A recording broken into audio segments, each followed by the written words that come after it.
आप सबको मेरा नमस्कार। चुनावों का शोरगुल थम गया है और पूंजीपति भूस्वामीवर्ग की पार्टियों और उनके नेताओं की जो समाज सेवा और शराब सेवा है उसका दौर भी थम गया है। लेकिन मैं कहना चाहूँगा कि 3 महीने पहले यानी कि अगस्त महीने में बहुत ज़्यादा बारिश बरसात में हुई थी हमारे इलाके में, और उसके साथ साथ जो भारी बारिश हुई उससे भूस्खलन बाढ़ की स्थिति पैदा हुई, और जिस कारण से बहुत सारे घरों को, गौशालाओं को, घासनियों को, खेतों को, डंगों को, आंगन को और भी जो प्रॉपर्टी है निजी या सार्वजनिक जो संपत्ति है उसको बहुत ज़्यादा नुकसान जो है हमारे जोगिंद्रनगर विधानसभा क्षेत्र के अंदर पहुँचा है।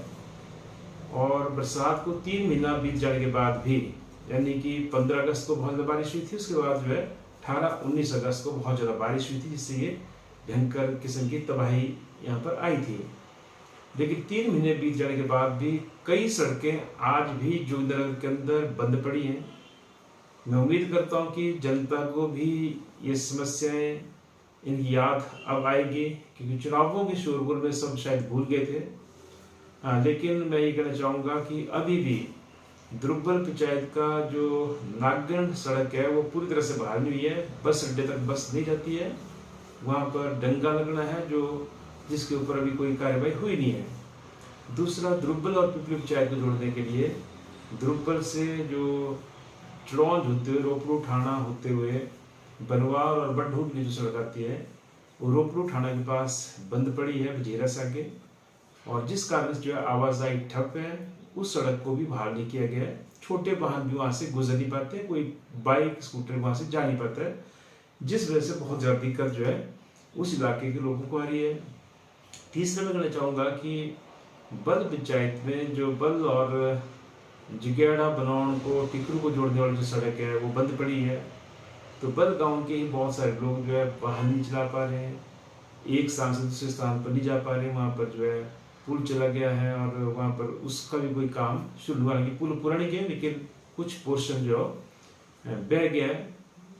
तो उसके साथ साथ मैं भी कहना चाहूँगा कि जो बिहू से कुंड होते हुए सजेड़ और गलमाठा सड़क है वो भी पूरी तरह से बहाल हुई है, उस पर भी वाहन चलाना मुश्किल है।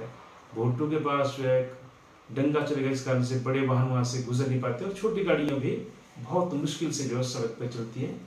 ऐसी अनेकों सड़कें हमारे इलाके में जो अभी भी बंद पड़ी हैं, खोली नहीं गई हैं। इसी तरीके से आप लांगड़ा पंचायत में जाओ तो जो दबड़हल से धुर्ली होते हुए सड़क जो डोल की तरफ जाती है वो भी बंद पड़ी है, वहाँ से कोई वाहन बड़ा नहीं चल पा रहा है, वहाँ पर भी वो स्लाइड हो रखा है। ऐसी अनेक सड़कें और जो संपर्क सड़कें गाँव की वो तो अभी भी बहुत सारी जगह खुली नहीं है। तो ये चीज़ कचोटती जरूर है कि चुनावों का शोरगुल तो थम गया, जितनी सेवा होनी थी पूंजीपति भूस्वामीवर्ग की पार्टी और नेताओं द्वारा शराब के तौर पर किसी और दौर भी थम चुका है, लेकिन समस्या वहीं की वहीं खड़ी है। तो मेरा अनुरोध ये है लोक निर्माण विभाग से, प्रशासन से, सरकार से कि इन सड़कों को जल्दी खुलवाए, और उसके साथ साथ बहुत सारी सड़कें जो वाहन चलाने योग्य नहीं है, संपर्क सड़कें, उनकी जो मरम्मत का काम जल्दी शुरू किया जाए।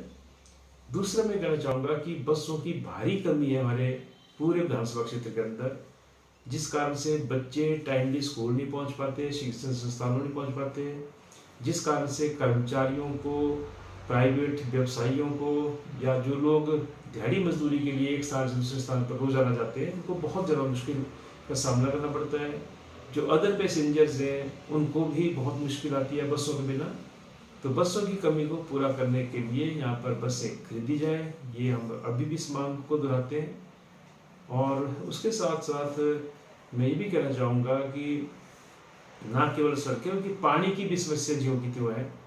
अभी तो सर्दियों का मौसम चल रहा है, अभी भी कुछ इलाकों में पानी नहीं है। कल भी मैं चाप भराड़ू के इलाके में गया था, शाम को वहीं था मैं रात को, तो वहाँ पर एक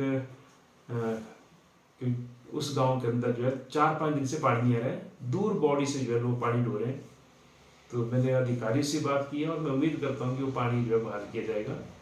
ऐसे ही बहुत सारे और इलाकों में पानी की समस्या चल रही है, और गर्मी आने से पहले इसके ऊपर जो है काम किए जाए, ये हम मांग करते हैं। और अभी खास करके मैं ये कहना चाहूँगा कि जो सड़कों की हालत है उसको सुधारा जाए, बसें जो है ज़्यादा लगाई जाए, अतिरिक्त चलाई जाए, और नई बसें लाई जाए, क्योंकि खटारा बसें जो है वो रोजाना हाँफ जाती हैं।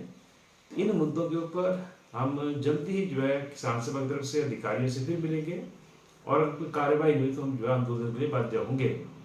लेकिन इतना मैं जरूर कहना चाहूँगा कि पूरे जो नगर विधानसभा क्षेत्र के अंदर जो सेवाएं हैं वो चरमरा रही हैं, और मैं जनता से अनुरोध करता हूँ कि सेवाएं सुधारने के लिए जोर होना चाहिए, बजाय इसके कि कौन उम्मीदवार चुनाव के दौरान क्या बांट रहा है या वो जो है कितनी सेवा कर रहा है व्यक्तिगत तौर पर किसी की। उससे ज़्यादा महत्वपूर्ण है कि जब हमारे परिवार में, हमारे गांव पड़ोस में कोई बीमार होता है, उसकी ज़िंदगी को बनाती है, तो वो सड़क हमारी ठीक होनी चाहिए, हमारे पास बसें होनी चाहिए, हमारे इलाके में पानी होना चाहिए। तो इन मुद्दों के ऊपर जनता को भी सोचना है, और मैं कहना चाहूँगा कि अभी व्यापक एकता बनाएंगे लोगों की, और इन मुद्दों पर हम जल्दी संघर्ष हो रहे हैं। हालांकि नई सरकार बननी है, अगले महीने 8 तारीख को रिजल्ट आ जाएगा, उसके बाद पता लगेगा कि हिमाचल में किसकी सरकार बनने जा रही है।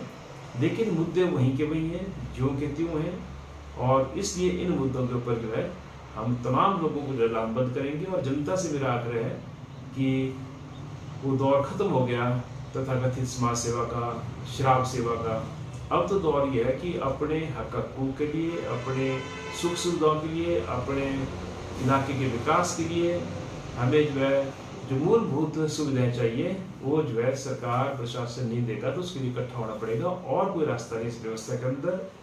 2 रास्ते हैं, एक ही है कि या तो जनता की हितैषी सरकार बने, मजदूर किसान की हितैषी सरकार बने, तो वो सरकार जो है इन कामों को तेज करेगी। लेकिन अगर पूंजीपति भूस्वामी वर्ग की सरकारें ही बनेगी तो उन सरकारों से बहुत ज़्यादा उम्मीद ना लगाएं, और इसलिए जनता को लामबंद होकर के, एकजुट होकर के संघर्ष करना पड़ेगा अपनी मांगों को मनवाने के लिए।